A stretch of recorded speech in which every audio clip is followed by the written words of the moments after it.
Donc le but pôle petite enfance, c'est de partager sur les problématiques qu'on rencontre, pouvoir proposer des formations, pouvoir proposer de l'accompagnement aux porteurs de projets ou aux structures déjà constituées dans le champ de la petite enfance.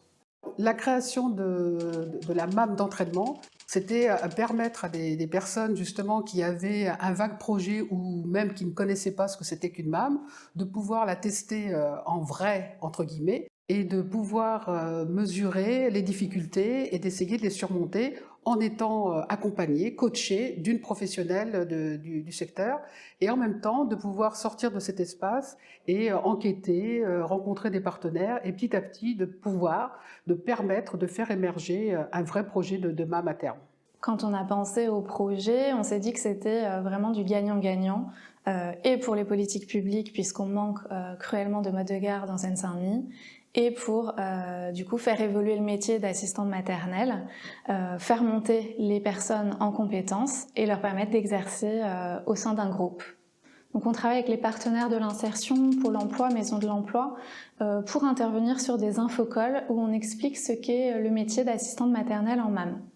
Oui, alors les partenaires de la MAM d'entraînement sont nombreux, tant au niveau des partenaires prescripteurs, donc les missions locales, le service public de l'emploi de façon générale, donc Pôle emploi, les partenaires institutionnels, donc la PMI, les PMI locales, les RAM aussi, et puis la DAI. Donc, bien évidemment, la MAM d'entraînement s'inscrit en complémentarité avec les actions de droit commun qui sont d'ores et déjà prévues au niveau départemental. Sur le RAM, il y avait un groupe d'assistantes maternelles qui avait travaillé déjà depuis quelques temps sur un projet MAM. Elles étaient complètement isolées. Et pour les relancer un petit peu dans la dynamique, voilà, je me suis proposée, si elles voulaient, de les accompagner, ne serait-ce que sur la formation, puisque pour moi, c'était vraiment aussi un petit peu un domaine inconnu. Le projet MAM d'entraînement est assez unique parce qu'il arrive à aller chercher des personnes éloignées de l'emploi, aller chercher des assistantes maternelles qui ne sont pas encore en collectif mais qui seraient intéressées, à aller chercher des personnes déjà constituées en collectif pour les intégrer et de construire avec elles une sorte de parcours, on va dire du cousu main, qui puisse alterner des temps de formation, des temps d'atelier, des temps de mise en pratique. Je n'ai pas de diplôme et j'ai l'expérience avec les enfants. En fait, ça fait 7 ans que je travaillais avec les enfants et sur les particuliers. Moi, je continue à travailler.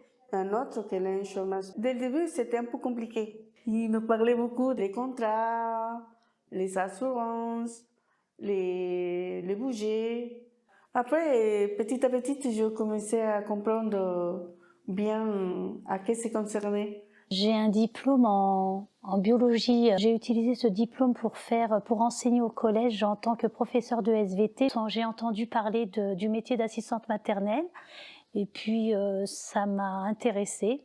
Alors on veut créer une MAM en réservant quelques places à des personnes qui sont en difficulté, qui sont en insertion. La première rencontre avec le POP était sur comment déjà écrire le projet d'accueil.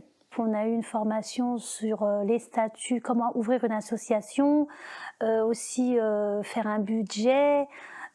C'est des choses qui n'étaient pas dans notre portée en tant qu'assistante maternelle agréée à domicile. Au début de lancement de projet, en fait, on a vite été bloqué par le manque d'informations. On a abandonné un peu le projet et on a relancé le projet en 2019. On a déjà rencontré la DAI et la CAF. On a fait un entretien avec eux et vraiment, on ne savait pas les démarches à faire et l'ordre des démarches. La formation du POP nous a apporté les bases sur lesquelles on doit s'appuyer pour la création du MAM. Alors c'est intéressant d'accueillir les porteurs de projets au sein de la MAM en immersion. Pour nous, c'était une évidence de transmettre nos savoir-faire, partageant notre pédagogie bienveillante, l'accueil des émotions auprès des enfants et de ses familles, le déroulement des journées. On a beaucoup parlé aussi autour de l'aménagement des espaces, puisqu'avec notre vécu, notre expérience, on peut aider les collègues à éviter de faire certaines erreurs. Donc on participe à la MAM d'entraînement pour proposer des visites donc elles entendent parler des MAM mais sans avoir vu les lieux, c'est qu'elles ont des questions et le fait de les poser à des personnes, à des assistantes maternelles qui travaillent déjà en MAM, ça les rassure. Et on leur dit bien que chaque MAM est différente parce qu'elle a été créée par des personnes qui ont des personnalités différentes. Donc il ne faut pas se fixer sur la nôtre, bien au contraire, il faut qu'elle soit à leur image. Donc nous avons passé 2 journées d'immersion dans 2 MAM différentes. Ça me motive plus et j'ai l'impression qu'on peut arriver à créer une MAM finalement. Je trouve que c'est indispensable qu'elles aient des rencontres avec d'autres professionnels sur le terrain. Finalement, elles avaient des idées bien précises de ce qu'elles voulaient faire et que ça a remis en question certains points de leur projet.